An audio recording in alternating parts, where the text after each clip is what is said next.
ಎಲ್ರಿಗೂ ನಮಸ್ಕಾರ. Welcome back to my YouTube channel. ಇವತ್ತು ಪಡವಲಕಾಯಿ ಪಚ್ಚಡಿ ಮಾಡೋದು ಹೇಗೆ ಅಂತ ನೋಡೋಣ. ಮೊದಲಿಗೆ 1 ಕಪ್ ಆಗುವಷ್ಟು ಮೊಸರನ್ನ ತಗೊಂಡು ಈ ಥರ ನೀಟಾಗಿ ಇದನ್ನು ಬೀಟ್ ಮಾಡ್ಕೋಬೇಕು. ಆಮೇಲೆ ಒಂದು ಬಾಣಲಿಗೆ ಸ್ವಲ್ಪ ಎಣ್ಣೆ ಹಾಕಿ ಎಣ್ಣೆ ಕಾಯೋವರೆಗೂ ವೇಟ್ ಮಾಡಿ. ಆಮೇಲೆ ಅದಕ್ಕೆ ಸ್ವಲ್ಪ ಜೀರಿಗೆ, ಸಾಸಿವೆ, ಉದ್ದಿನಬೇಳೆ ಹಾಗೂ ಕಡಲೆಬೇಳೆನ ಹಾಕ್ಕೊಂಡು ಇದನ್ನು ನೀಟಾಗಿ ಹುರ್ಕೋಬೇಕು. ಉದ್ದಿನಬೇಳೆ ಹಾಗೂ ಕಡಲೆಬೇಳೆ ಸ್ವಲ್ಪ ಕಂದು ಬಣ್ಣ ಬಂದ ಮೇಲೆ ಇದಕ್ಕೆ ಸ್ವಲ್ಪ ಕರಿಬೇವು ಸೊಪ್ಪು ಹಾಗೂ 2 ಹಸಿಮೆಣಸಿನಕಾಯಿನ ಕಟ್ ಮಾಡಿ ಇಟ್ಕೊಂಡಿದ್ದೀನಿ. ಅದನ್ನು ಇದಕ್ಕೆ ನಾನು ಹಾಕ್ಕೊಳ್ತಾ ಇದ್ದೀನಿ. ಒಂದು ಈರುಳ್ಳಿನ ತಗೊಂಡು ನಾನು ಅದನ್ನು ಚಿಕ್ಕದಾಗಿ ಕಟ್ ಮಾಡಿ ಇಟ್ಕೊಂಡಿದ್ದೀನಿ. ಈಗ ಆ ಈರುಳ್ಳಿನ ಕಟ್ ಮಾಡಿರೋದನ್ನು ನಾನು ಈ ಒಗ್ಗರಣೆಗೆ ಹಾಕ್ಕೊಳ್ತಾ ಇದ್ದೀನಿ. ಇವಾಗ ಮತ್ತೆ ನಾವು ಇದನ್ನು ನೀಟಾಗಿ ಬೇಯಿಸ್ಕೋಬೇಕು. ಈರುಳ್ಳಿ ಸ್ವಲ್ಪ ಕಂದು ಬಣ್ಣ ಬರೋವರೆಗೂ ಇದನ್ನು ಬೇಯಿಸ್ಕೊಂಡ್ರೆ ಸಾಕು. ಆಮೇಲೆ ನಾನು ಒಂದು ಚಿಕ್ಕ ಗಾತ್ರದ ಟೊಮೆಟೊನ ತಗೊಂಡು ಅದನ್ನು ಕೂಡ ಸಣ್ಣದಾಗಿ ಕಟ್ ಮಾಡಿ ಇಟ್ಕೊಂಡಿದ್ದೀನಿ. ಅದನ್ನು ಕೂಡ ಇದಕ್ಕೆ ಮಿಕ್ಸ್ ಮಾಡ್ತಾ ಇದ್ದೀನಿ. ಇವಾಗ ಈ ಒಗ್ಗರಣೆನ ಮತ್ತೆ ನಾವು ನೀಟಾಗಿ ಮಿಕ್ಸ್ ಮಾಡಬೇಕು. ನಾನು ಇವತ್ತು ಒಂದು ಪಡವಲಕಾಯಿನ ನೀಟಾಗಿ ತೊಳೆದು ಸಣ್ಣದಾಗಿ ಕಟ್ ಮಾಡಿ ಇಟ್ಕೊಂಡಿದ್ದೀನಿ. ಆ ಪಡವಲಕಾಯಿನ ಇವಾಗ ಈ ಒಗ್ಗರಣೆಗೆ ಹಾಕ್ಕೊಳ್ತಾ ಇದ್ದೀನಿ. ಪಡವಲಕಾಯಿ ಆರೋಗ್ಯಕ್ಕೆ ತುಂಬ ಅಂದರೆ ತುಂಬ ಒಳ್ಳೆಯದು. ನಾವು ಇದನ್ನು ಜಾಸ್ತಿ ನೋಡೋದಂದರೆ ಶ್ರಾವಣ ಮಾಸದಲ್ಲಿ. ಸೊ ನಿಮಗೆ ಈ ಥರ ಪಡವಲಕಾಯಿ ಸಿಕ್ತು ಅಂತಂದರೆ ಇದನ್ನು ಈ ಥರ ಒಂದು ಪಚ್ಚಡಿ ಥರ ಮಾಡ್ಕೊಂಡು ತಿಂದು ನೋಡಿ. ತುಂಬ ಅಂದರೆ ತುಂಬ ಚೆನ್ನಾಗಿರುತ್ತೆ.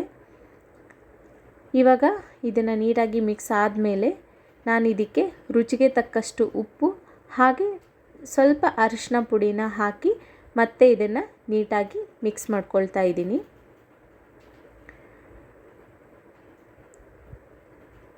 ಇವಾಗ ಇದನ್ನು ನೀಟಾಗಿ ಮಿಕ್ಸ್ ಮಾಡ್ಕೋಬೇಕು.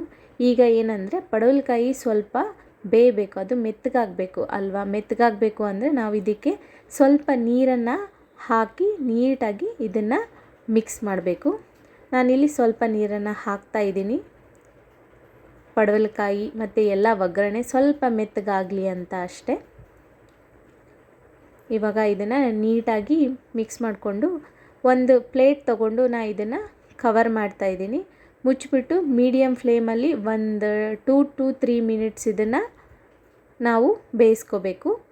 ಆಮೇಲೆ ಆವಾಗವಾಗ 1-2 ಸಲ ಇದನ್ನು ತೆಗೆದು ನೋಡಿ ಮತ್ತೆ ಈ ಥರ ಮಿಕ್ಸ್ ಮಾಡಿ ಮತ್ತೆ ಪ್ಲೇಟನ್ನು ಮುಚ್ಚಿ ಹೀಗೆ 1-2-3 ಸಲ ಮಾಡೋಷ್ಟರಲ್ಲಿ ಪಡವಲಕಾಯಿ ಮತ್ತು ಬೇರೆ ಎಲ್ಲ ಒಗ್ಗರಣೆನೂ ನೀಟಾಗಿ ಆಗಿರುತ್ತೆ. ಇದನ್ನು ನಾನು 5 to 10 ಮಿನಿಟ್ಸ್ ಏನು ಮಾಡಿದ್ದೀನಿ ಅಂತಂದರೆ ಆರಕ್ಕೆ ಅಂತ ಬಿಟ್ಟಿದ್ದೆ. ಇವಾಗ ಈ ಒಗ್ಗರಣೆ ಆರೋಗಿದೆ. ಇದಕ್ಕೆ ನಾನು ಏನು ಮಾಡ್ತೀನಿ ಅಂದರೆ ಮೊದಲು ತೊಗೊಂಡಿರುವಂತಹ 1 ಕಪ್ ಮೊಸರನ್ನ ನಾನು ಇದಕ್ಕೆ ಹಾಕ್ಕೊಳ್ತಾ ಇದ್ದೀನಿ. ಆಮೇಲೆ ಸ್ವಲ್ಪ ಕಟ್ ಮಾಡಿ ಇಟ್ಕೊಂಡಿರುವಂಥ ಕೊತ್ತಂಬರಿ ಸೊಪ್ಪನ್ನು ಕೂಡ ನಾನು ಇದಕ್ಕೆ ಹಾಕ್ಕೊಳ್ತಾ ಇದ್ದೀನಿ. ಇವಾಗ ಮೊಸರು, ಕೊತ್ತಂಬರಿ ಸೊಪ್ಪು ಹಾಗೂ ಪಡವಲಕಾಯಿ ಒಗ್ಗರಣೆನ ನಾವು ನೀಟಾಗಿ ಮಿಕ್ಸ್ ಮಾಡ್ಕೊಳ್ಳೋಣ. ಈ ಒಂದು ಪಚ್ಚಡಿನ ನೀವು ಅನ್ನದ ಜೊತೆ, ಚಪಾತಿ ಜೊತೆ, ರೊಟ್ಟಿ ಜೊತೆ ಎಲ್ಲದರ ಜೊತೆನೂ ತಿನ್ಬೋದು. ತುಂಬ ಅಂದರೆ ತುಂಬ ಟೇಸ್ಟಿಯಾಗಿರುತ್ತೆ. ಹಾಗೆ ಇದು ನಿಮ್ಮ ಆರೋಗ್ಯಕ್ಕೂ ಕೂಡ ತುಂಬ ಒಳ್ಳೆಯದು. ನೀವು ಇದನ್ನು ನಿಮ್ಮ ಮನೇಲಿ ಟ್ರೈ ಮಾಡಿ ಹೇಗಿತ್ತು ಅಂತ ನನಗೆ ತಿಳಿಸಿ. Thank you so much for watching. Please subscribe.